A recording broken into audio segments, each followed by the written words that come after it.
नमस्ते दोस्तों, आशा है आप सब स्वस्थ और बहुत अच्छे होंगे। इस वीडियो में हम सीखेंगे क्रोध मुक्त कैसे हो सकते हैं। मैं स्टार्ट करती हूँ। जब गुस्सा लंबे समय तक दबा रहता है तो वह रोष बन जाता है। रोष के साथ सबसे बड़ी समस्या यह है कि यह शरीर में घर बनाकर रहता है और समय अंतराल में शरीर में कभी ट्यूमर तो कभी कैंसर के रूप में उभर आता है। इसलिए गुस्से को दबाकर इसे शरीर में रहने देना शरीर के लिए अच्छा नहीं है। हम में से कई लोगों का पालन पोषण ऐसे परिवारों में हुआ होगा जहां हमें क्रोध को व्यक्त करने की आज़ादी नहीं थी। खासकर औरतों को सिखाया जाता था कि गुस्सा होना बुरी बात है। पिता के अलावा किसी और का क्रोधित होना स्वीकार्य नहीं था। इसलिए हमने अपने गुस्से को व्यक्त करने के बदले उसका घूंट पीना सीख लिया। अभी भी हम महसूस कर सकते हैं कि हम इसे पकड़े बैठे हैं। इसमें कोई और शामिल नहीं है। एक सीप रेत का एक कण मात्र लेता है और उस पर कैल्साइट की परत दर परत तब तक निर्मित करता जाता है जब तक वह खूबसूरत मोती ना बन जाए।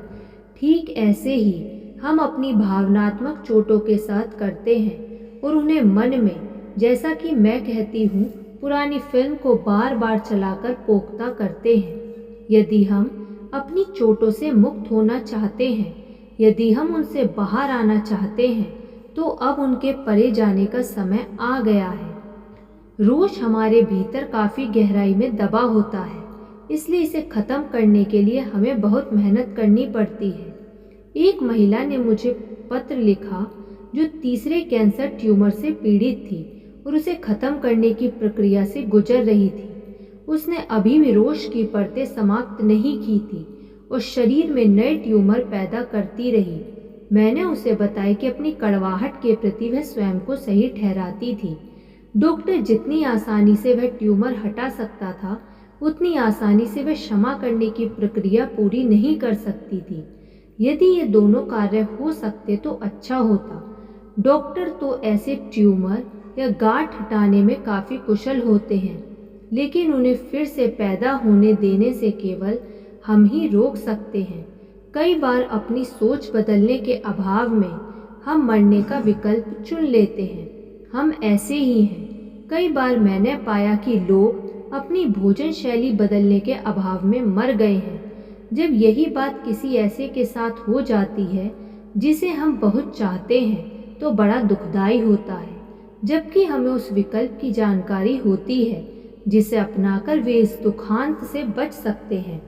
हमारी अपनी पसंद चाहे जो भी हो, वह हमारे लिए सदा ही अच्छी होती है और हम उसे दोष नहीं देते, भले ही हमें दुनिया ही क्यों ना छोड़नी पड़े।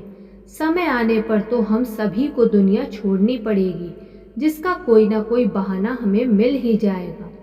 फिर से याद दिला दूं कि ऐसा करने में, असफल होने या गलती करने पर हमें स्वयं को दोष नहीं देना है। हमें अपराध भाव महसूस नहीं करना है। किसी ने इसे गलत नहीं किया है। कोई भी व्यक्ति अपनी समझ और जानकारी में अच्छे से अच्छा ही करता है। याद रखें, हम सभी के अंदर ईश्वर की शक्ति विद्यमान है और हम सभी यहाँ कुछ विशेष सीख लेने आए हैं। हमारा उच्चतर स्वयं इस जीवन काल से जुड़े हमारे भाग्य को जानता है और हमारे सीख लेने की वजह है अपने आयाम के विकास में आगे बढ़ना। हम निरंतरता की अनंत यात्रा पर हैं और एक जीवन काल के बाद दूसरे में प्रवेश करते जाते हैं। मेरा मानना है कि जो हम इस जीवन में नहीं कर पाते, उसे अगले जीवन में करते हैं। अवसाद भीतर प्रविष्ट क्रोध का एक रूप है। आपको क्रोध करने का अधिकार नहीं है। ऐसा महसूस करना भी क्रोध ही है।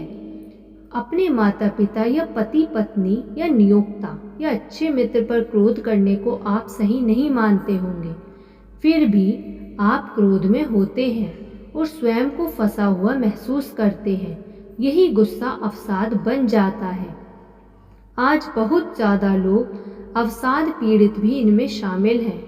जब हमारे इस तरह अवसाद पीड़ित होने के बाद इससे बाहर निकलना बहुत कठिन हो जाता है। ऐसी स्थिति में इतना असहायपन महसूस होता है कि कुछ भी करना भारी लगता है। आप कितने भी आध्यात्मिक क्यों ना हो, लेकिन आपको अपने मन की सफाई निरंतर करते रहना पड़ता है। आप अपने मन में नकारात्मक विचारों का कूड़ा इकट्ठा कर ऐसा नहीं कर सकते। अरे मैं तो पारलौकिक हूँ। सर्वोत्तम तरीकों में से एक है अपने क्रोध को व्यक्त करने की स्वयं को अनुमति देना, ताकि आपको इतना अवसादग्रस्त ना रहना पड़े। अब कुछ उपचारकर्ता पाए जाते हैं जो क्रोध खत्म कराने या निकालने में विशिष्टता हासिल करते हैं। उनके साथ 1 या 2 सत्र बिताना सर्वाधिक उपयोगी हो सकता है। धन्यवाद। आपको ये वीडियो कैसी लगी कमेंट करके ज़रूर बताइएगा। यदि आपने अभी तक इस चैनल को सब्सक्राइब नहीं किया तो सब्सक्राइब कर लीजिए और इस वीडियो को लाइक कर दीजिए। धन्यवाद।